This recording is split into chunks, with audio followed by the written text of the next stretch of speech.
The incredible carpenter. हाय दोस्तों, हाजिर हूँ आपके सामने एक अनोखा रहस्यमयी बढ़ई के तीसरे एपिसोड के साथ। अगर आपने पिछला एपिसोड मिस किया है तो लिंक डिस्क्रिप्शन में है।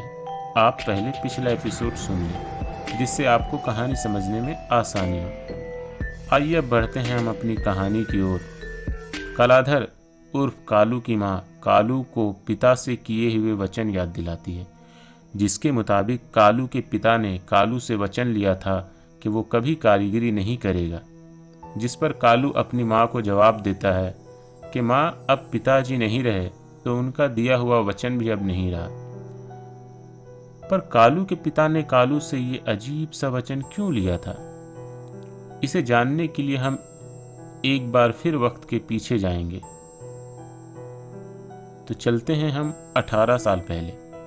इस कहानी की शुरुआत होती है 18 साल पहले। रात का माहौल था। कच्ची सड़क पर एक बैलगाड़ी एक पहाड़ी जंगल के रास्ते से गुजर रही थी।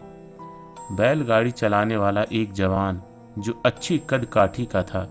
बारिश का मौसम था और तूफान जैसा माहौल भी हो गया था। बैलगाड़ी में एक औरत थी जो दर्द से कर्राह रही थी। औरत का नाम शांति और उस जवान आदमी का नाम श्यामधर था।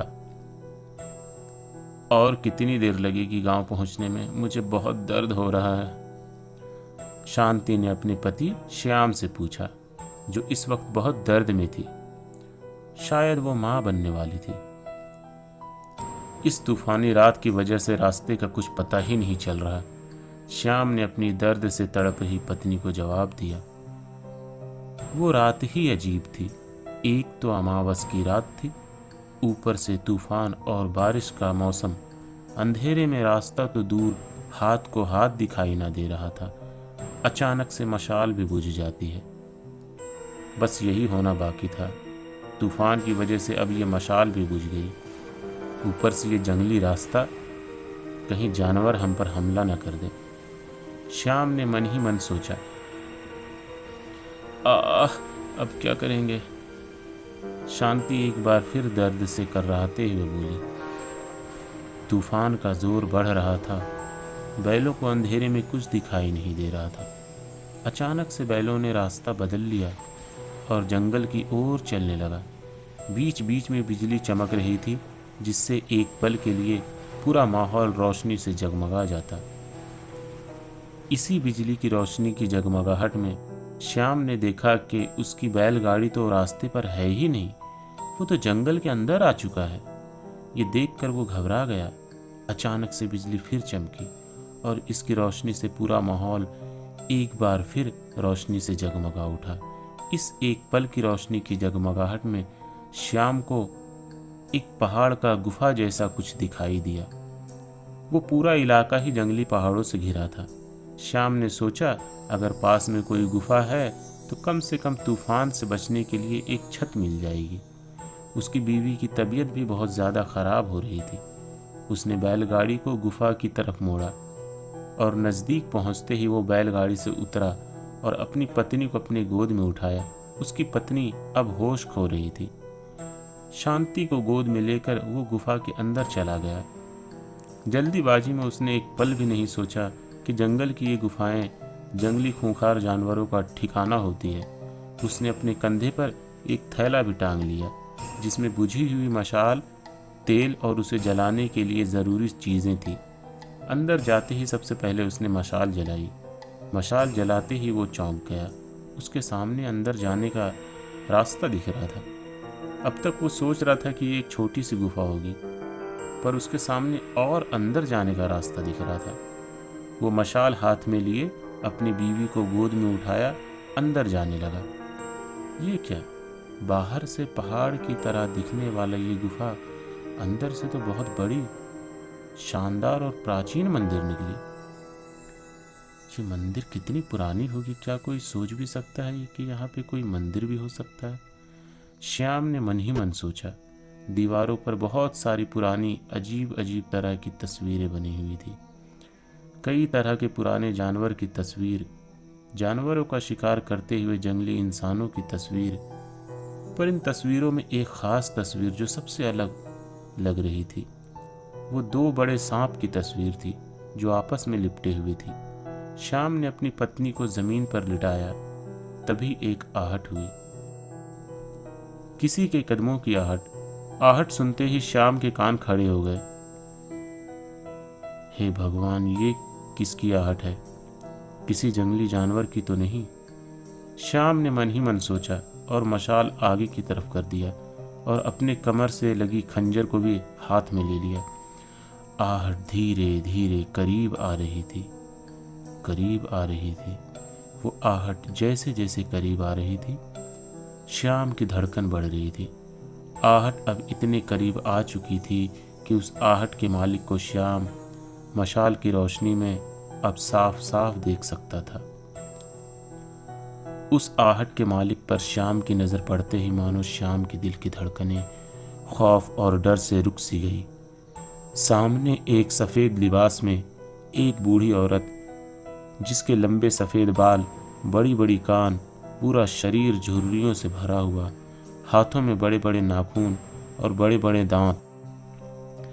मानो श्याम ने बचपन में अपनी दादी माँ से जो चुड़ैलों की कहानियाँ सुन रखी थी और उसकी दादी माँ चुड़ैल की जो जो शक्ल बताती थी, हूबहू वही उसके सामने खड़ी थी। उसे देखकर खौफ और डर की वजह से श्याम के गले से आवाज़ भी निकलना बंद हो गया था। उसे ऐसा लग रहा था जैसे वो चुड़ैल अभी उस पर झपटेगी कि तभी, बेटा, तुम्हारी पत्नी को इलाज की ज़रूरत है, इसे मेरे साथ लेकर आओ, उस बूढ़ी औरत ने कहा। बेटा, ये शब्द सुनते ही श्याम जैसे नींद से जागा। अपनी पत्नी की हालत याद आते ही उसने अपने डर पर थोड़ा सा काबू किया। कौन हो तुम, और इस जंगल और इस सुनसान जंगल में? श्याम ने अभी अपनी बात पूरी भी नहीं की थी कि उस बूढ़ी औरत ने उसके बात को बीच में ही काटते हुए बोली, बेटा, इन सब बातों के लिए भी पूरी रात पड़ी है। पहले अपनी पत्नी का ख्याल करो, उसे मेरे साथ लेकर आओ। अगर ये पूरी तरह से बेहोश हो गई तो बच्चा और माँ दोनों मर जाएंगे। बूढ़ी औरत ने फिर से श्याम को उसकी पत्नी की नाजुक हालत से खबरदार किया। श्याम की पत्नी लगभग बेहोशी की हालत में चली गई थी। श्याम के पास उस बूढ़ी औरत की बात मानने के सिवा और कोई चारा नहीं था। उसने अपनी पत्नी को उठाया और उस बूढ़ी औरत के पीछे पीछे चला गया। जाते वक्त उसके मन में कई सवाल आ रहे थे। इतने घने जंगल में ये अकेली बूढ़ी, बचपन में दादी कहती थी चुड़ैलें जंगलों में रहती है और खुद को जवान रखने के लिए बच्चों को खा जाती है। कहीं ये मेरे बच्चे को पैदा होते ही ना खा जाए। मुझे तैयार रहना होगा। अगर इसने ज़रा सी गलत हरकत की तो मैं इस खंजर से इसका गर्दन काट दूंगा और जी पूरा खंजर इसके दिल में उतार दूंगा। अपने मन ही मन में इन सब ख्यालों से जूझता हुआ वो बूढ़ी औरत उसे गुफा के अंदर एक ऐसी जगह ले गया जो शायद उस बुढ़िया का कमरा था। कमरे में बहुत सारी हड्डियां बिखरी पड़ी थी, मिट्टी के बर्तन थे, कुछ जंगली फल और जड़ी बूटियां जैसी चीज़ें आसपास रखी हुई थी। सामने एक खटिया रखा हुआ था। इसे यहाँ ज़मीन पर लिटा दो और तुम बाहर इंतज़ार करो, जब तक मैं ना बुलाऊं अंदर मत आना। बुढ़िया कांपती हुई और थरथराती आवाज़ में बोली। मैं बाहर क्यों जाऊं? श्याम ने थोड़ा बिफरते हुए पूछा। अरे बेवकूफ़, बच्चा पैदा होने वाला है, बुढ़िया ने इस बार गुस्से में कहा। अगर मेरे बच्चे या मेरी पत्नी को कुछ हुआ तो मैं इस जगह को आग लगा दूंगा। ये कहते हुए श्याम वहाँ से निकल गया और कमरे के दरवाजे के पास ही सावधानी से खड़ा हो गया। लगभग 1 घंटे के बाद पूरा गुफा एक बच्चे के रोने की आवाज़ से गूंज उठा।